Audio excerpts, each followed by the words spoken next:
Salam kebangkitan Nusantara bagi kita semua. Selamat datang kembali di channel Red Agnostic. Tanpa kita sadari, setelah saya meneliti dan memahami, ternyata agama itu justru biang masalah perpecahan. Agama itu justru pemicu perpecahan. Contoh misalnya, banyak provinsi-provinsi di Konoha yang memisahkan diri atau ngotot memisahkan diri hanya karena permasalahan agama. Contoh misalnya, Timor Leste memisahkan diri dari Konoha itu hanya karena permasalahan agama. Aceh misalnya. Karena apa? Karena menegakkan syariat Islam. Jangan-jangan Papua juga memisahkan diri dari Konoha itu hanya karena permasalahan agama. Who know, ya kan? Jadi kita masuk ke contoh yang lebih detail lagi. Timor Leste misalnya, kita bahas satu-satu ya, mulai dari Timor Leste, Aceh, dan lain sebagainya, yang memisahkan diri dari Konoha. Timor Leste misalnya, kenapa Timor Leste ini memisahkan diri dari Konoha? Banyak di antara kita yang belum sadar gitu, atau yang belum mengetahui informasi yang sebenarnya. Ternyata mereka itu marah, mereka itu tersulut emosinya, mereka itu mau memisahkan diri atau ngotot memisahkan diri dari Konoha itu hanya karena permasalahan agama. Jadi pada saat kronologinya gini, pada saat pemerintahan Soeharto, ada kebijakan Soeharto yang menyulut emosi warga Timor Leste. Apa itu? Pada saat Minggu pagi ada kegiatan kerja bakti. Jadi waktu pemerintahan Soeharto ya, mungkin di antara sahabat yang nonton video ini kalau mengalami pemerintahan Soeharto itu waktu Minggu pagi itu sekitar jam 8 sampai jam 11 pagi itu ada kerja bakti, bersih-bersih gitu, bersihkan gorong-gorong gitu, gotong royong, terus membersihkan sampah-sampah semua di seluruh Konoha. Dulu pada saat zaman Soeharto itu seperti itu, seluruhnya tanpa terkecuali Timor Leste. Sementara Timor Leste itu mayoritas Kristen. Jadi benang merahnya dari sini nih, mayoritas Kristen. Orang Kristen itu melakukan ibadah itu pagi-pagi. Ada yang namanya sekolah minggu gitu. Anak-anak jam 8 pagi atau jam 7 pagi. Dan dewasa itu biasanya masuk jam 10 pagi kalau kebaktian pagi ya, gereja pagi. Sehingga ini berbenturan antara kebijakan pemerintah dengan agama. Jadi ini yang menyulut kemarahan masyarakat Timor Leste saat itu. Kebijakan Soeharto saat itu tidak berpihak pada kepentingan agama yang ada di Timor Leste. Kita tahu bersama bahwa Timor Leste itu adalah mayoritas agama Kristen.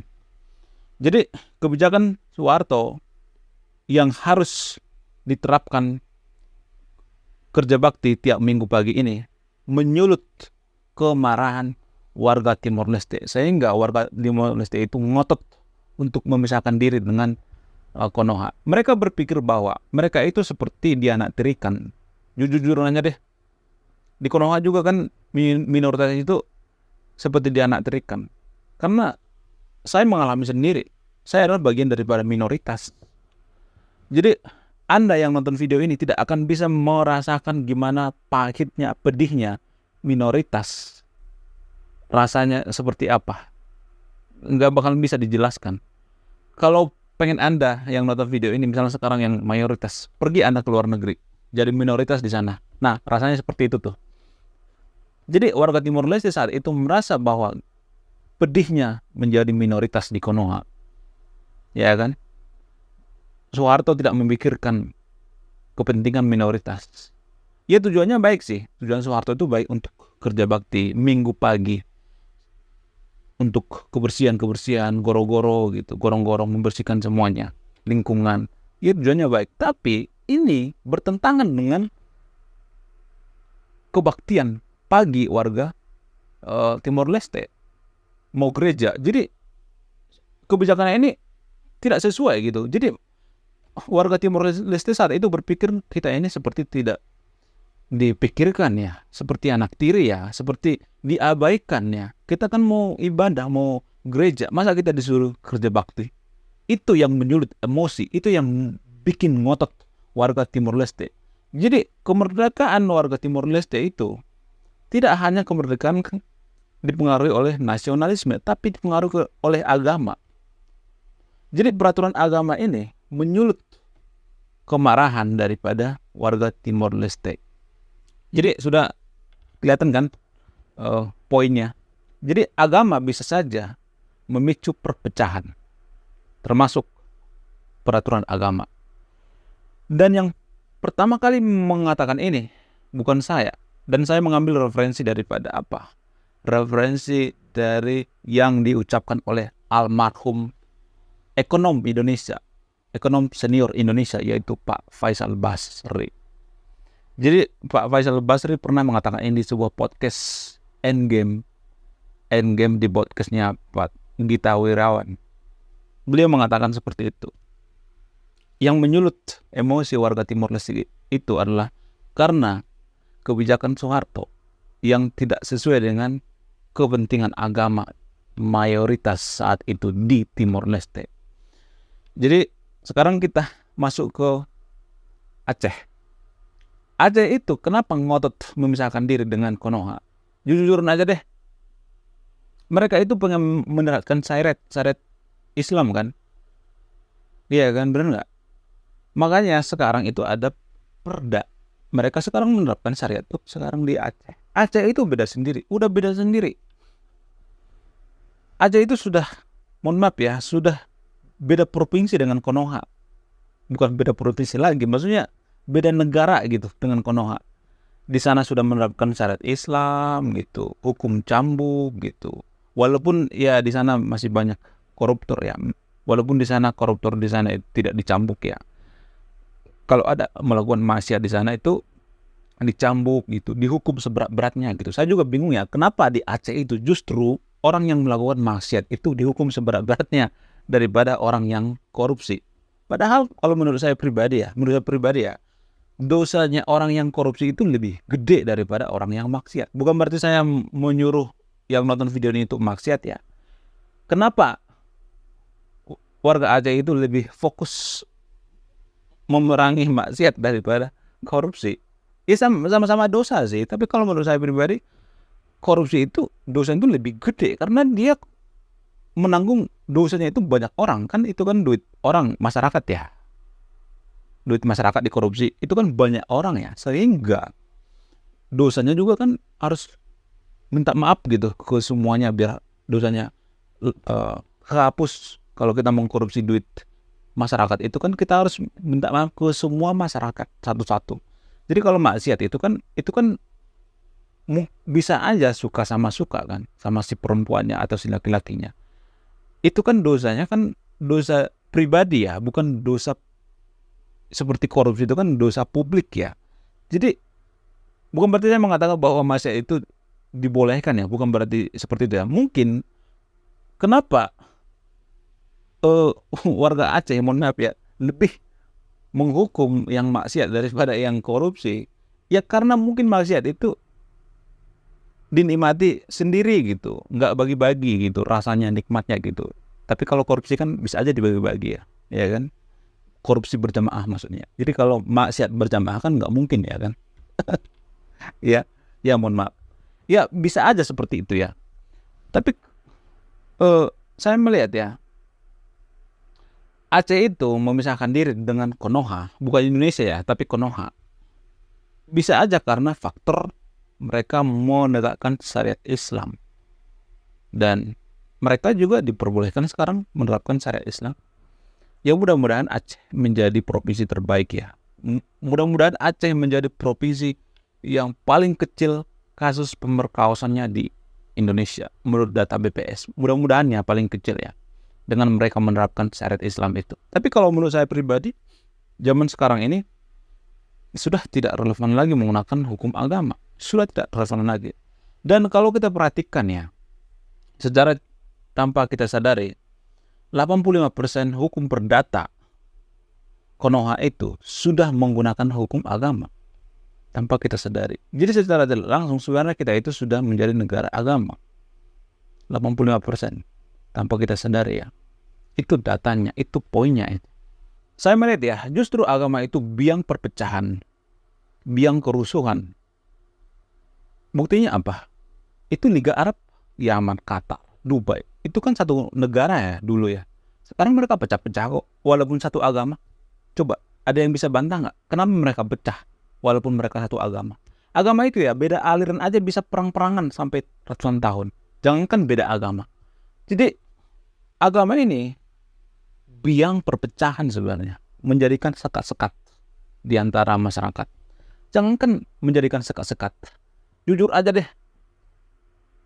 pasti kita yang pertama kita bantu itu ya. Misalnya nih, kita mayoritas agama A misalnya. Ada yang minta bantuan nih ke kita.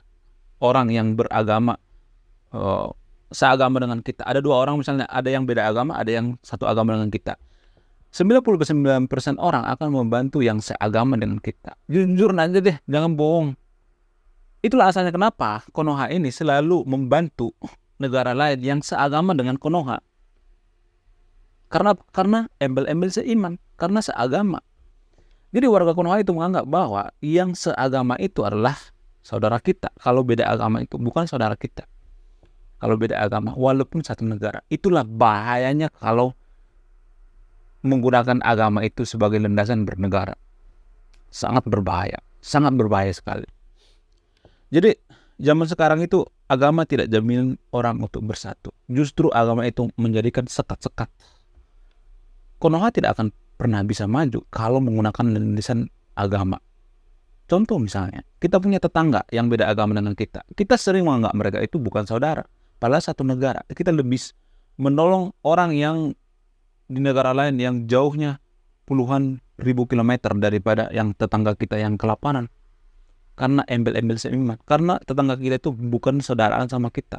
Bukan seiman sama kita. Beda agama. Jadi, kalau boleh jujur ya, saya sangat mendambakan ya, menginginkan Konoha itu menjadi negara sekuler. Sebenarnya sekuler itu, kalau boleh jujur ya, itu kan ada tahap-tahapannya. Negara religius itu lebih baik daripada negara sekuler. Negara sekuler itu lebih baik daripada negara ateis. Itu kan ada tahap-tahapannya.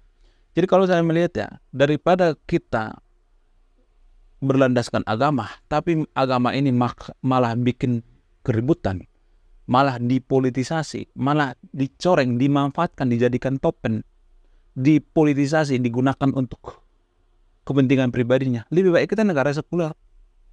Kalau saya mengatakan seperti ini, mungkin yang tersahabat, yang television pasti banyak yang berpikir, oh kamu anti agama, oh kamu ateis, ya kan? Cocoknya kamu di negara yang sana, di luar negeri sana.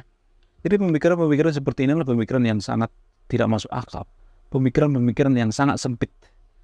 Justru ini yang bikin negara kita tidak maju. Ada pemikiran seperti ini, hal sederhana seperti ini tidak bisa diterima. Bagaimana kita mau maju coba? Kalau kita mau maju, harus ada yang dikorbankan, termasuk pola pikir. Pola pikir selama ini yang kita terapkan. Kalau pola pikir yang kita terapkan selama ini, kita menggunakan landasan agama, dikit-dikit agama di Konoha, kenapa kita nggak maju coba? Berarti ada yang salah dengan sistem yang kita jalankan. Kalau kita nggak maju-maju, berarti ada yang salah. Jadi saya sangat menginginkan Konoha itu berlandaskan negara sekuler, sekularisme. Itu lebih baik. Memisahkan antara urusan agama dengan urusan negara. Urusan agama itu adalah urusan privasi. Itu lebih baik.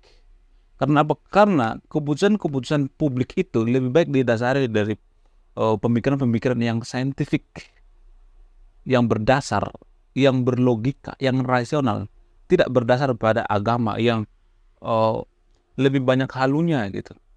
Lebih banyak kita disuruh berimajinasi, berhalusinasi daripada hidup di realitas.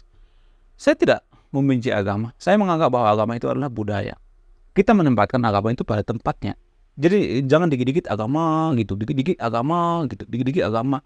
Saya juga mengakui bahwa negara yang paling maju itu sebenarnya adalah negara yang paling religius. Tapi religius di negara lain dengan di negara kita itu beda. Religius di negara kita itu lebih ke ritual-ritual, menggunakan ritual-ritual ibadah gitu, kulit-kulitnya gitu. Jadi kita tidak mengetahui esensi daripada agama itu apa. Kalau di negara maju itu, mereka religius, justru mereka itu lebih jujur. Jadi ini jujur yang paling utama.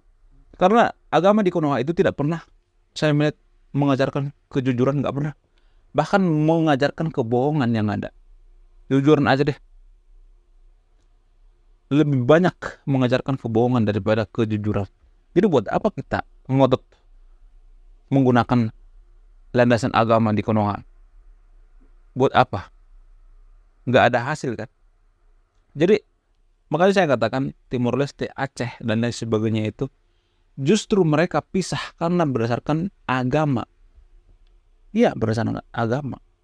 Mereka itu mau ngotot memisahkan diri dengan Konoha itu karena dipengaruhi oleh agama. Jadi sudah jelas kan, saya bukan benci agama ya. Jadi di antara sahabat yang nonton video ini banyak salah kaprah gitu. Saya nggak membenci agama, enggak. Justru saya itu agnostik itu bukan karena meniru orang luar, bukan. Karena saya kembali ke nasihat leluhur kita, ajaran leluhur kita. Itu agnostik, itu artinya menekankan nilai-nilai kejujuran. Itu yang paling utama, kejujuran di atas segalanya. Itu yang dijunjung tinggi oleh seorang agnostik. Iya, saya pribadi. Jadi nenek moyang kita itu agnostik juga. Nenek moyang kita itu tidak mengenal yang namanya ketuhanan yang Maha Esa. Enggak pernah, enggak ada itu. Karena dipaksa aja kita menjadi berketuhanan yang Maha Esa. Ketuhanan yang Maha Esa itu kan konsep agama Abrahamik ya, bukan konsep agama yang ada lokal, agama lokal yang ada di Konoha, enggak. Jadi mayoritas leluhur kita itu adalah agnostik.